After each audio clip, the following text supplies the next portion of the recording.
Coucou tout le monde, j'espère que vous allez bien. Bah écoutez, moi je me dirige vers mon cabinet pour aller accueillir mes clients. Et aujourd'hui je voulais parler d'un thème. Un thème qui est plutôt récurrent. Beaucoup en parlent en ce moment. Enfin je crois que c'est de toute façon c'est un sujet qui est qui revient régulièrement sur le tapis. Et ce thème en fait c'est l'amour inconditionnel. Et je vous dirais que, alors moi personnellement, je ne me juge absolument pas dans l'amour inconditionnel. Pourquoi? Parce qu'en fait, très peu de personnes sur cette planète sont capables d'être dans l'amour inconditionnel. Donc, premièrement, alors on peut dire justement que c'est du jugement, vous voyez comme quoi, on peut l'amener comme ça.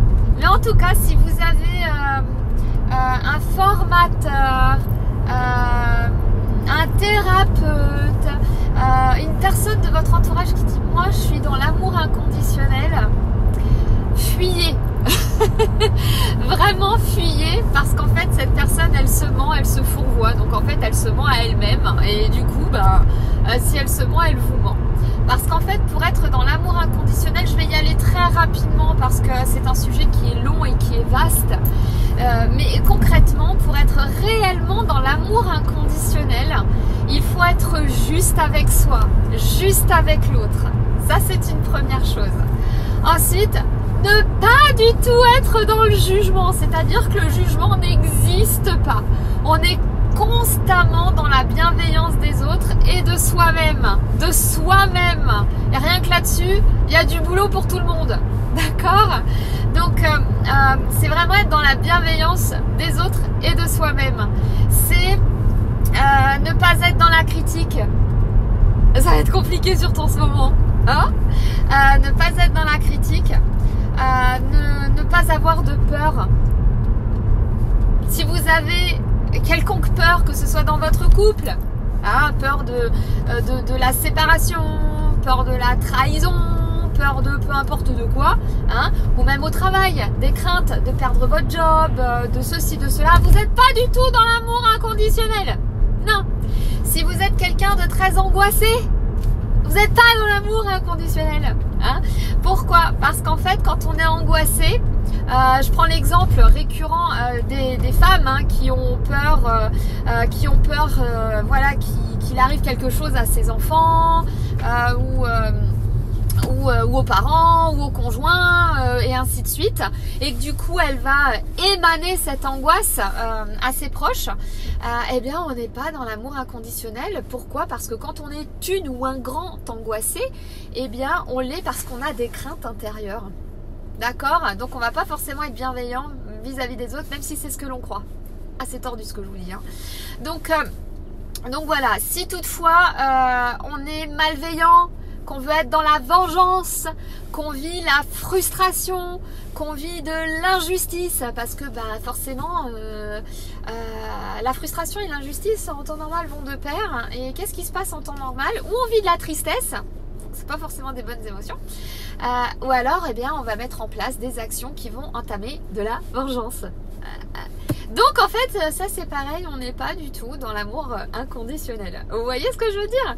Donc en fait on peut évoluer, on peut avoir envie d'avancer vers le chemin de cet amour inconditionnel, à savoir que rares sont ceux qui y arrivent réellement, mais on peut s'en approcher.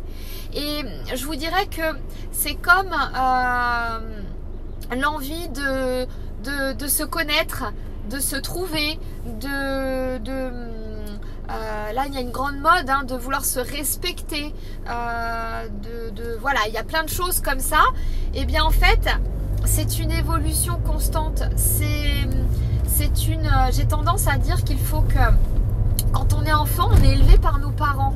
Alors élevé dans l'éducation, élevé, alors pas forcément dans le bon sens, mais élevé également par nos parents. Et donc on est conditionné par nos parents, par leurs propres croyances, que ce soit familiales ou par leurs propres réelles croyances à eux qu'ils se sont forgées, et ainsi de suite. Je rentre pas trop dans le domaine parce qu'il y a tellement de choses à dire. Donc voilà, ce qu'il faut comprendre, c'est qu'en fait on est conditionné par nos parents, voilà, sans qu'on le sache. ok? Et ça, je le révèle dans mes consultations. Je suis une vraie révélatrice et mise en lumière de tout ce qui est conditions, de tout ce qui est mécanisme conscient et inconscient. Ça, c'est facile pour moi. Mais quand on grandit, on se rend compte qu'il y a des choses qui vont pas. Donc, il y a certaines personnes qui vont dire « Oh, c'est la vie », ils vont vivre avec. Et il y en a d'autres qui vont vraiment vivre un réel mal-être par rapport à ça. D'accord? Donc, j'ai tendance à dire qu'en fait, quand on est adulte, il faut réapprendre à s'élever ou réapprendre à s'éduquer, si vous voulez. D'accord? Et c'est un job de longue haleine, de volonté, de ténacité, parce qu'en fait, les conditionnements sont très difficiles à enlever. D'accord? Donc, ce qui fait que pour accéder un tant soit peu à cet amour inconditionnel, eh bien, il faut y penser tous les jours et être pleinement présent à soi. Qu'est-ce que ça veut dire être pleinement présent à soi? C'est dès qu'on détecte une émotion qui n'est pas forcément bonne ou exagérée, excessive, c'est pouvoir pleinement être présent et l'observer et la laisser passer et ne pas agir en conséquence de nos émotions. Vous voyez, il y a plein de choses à savoir, je pourrais vous en parler pendant des heures, mais c'est en gros être pleinement avec vous en permanence. On ne se barre pas, on ne se laisse pas embrigader par nos émotions, ce qui parfois n'est pas évident, pas du tout, parce que on a nos résonances, on a nos blessures, on a tout ça, et plein d'autres choses encore. Donc, si vous entendez quelqu'un qui dit « Moi, je suis dans l'amour inconditionnel », taillez-vous, vous barrez, parce que c'est très très difficile d'être dans l'amour inconditionnel. Et quand on veut l'être, admettons, quand on se donne un objectif, ce qui m'arrive très régulièrement, quand on se donne un objectif de se dire « Tiens, ce matin, je vais être dans l'amour inconditionnel, je vais tenter ». Ou « Tiens, aujourd'hui, je vais être dans l'amour inconditionnel ». Eh ben, je vais vous dire que là, pour le coup, vous devez être vraiment en pleine conscience de vous-même. Vous êtes présent tout le temps, à chaque seconde, à chaque minute, à chaque heure. Parce que c'est hyper compliqué. Parce qu'on a toujours un avis sur beaucoup de choses. Alors bon, si c'est des bons avis, de la bienveillance, ouais, c'est cool. Mais quand on est un tant soit peu dans la critique ou dans le jugement, c'est foutu, vous n'êtes même plus dans l'amour inconditionnel. Donc, ne serait-ce qu'être dans l'amour inconditionnel une journée, ça demande énormément d'implication. Vraiment, vraiment. Pour le faire de temps en temps, voilà, en tout état de cause, c'est quelque chose qui n'est pas évident parce qu'il y a plein de choses à tenir en compte. Vraiment, vraiment. Donc,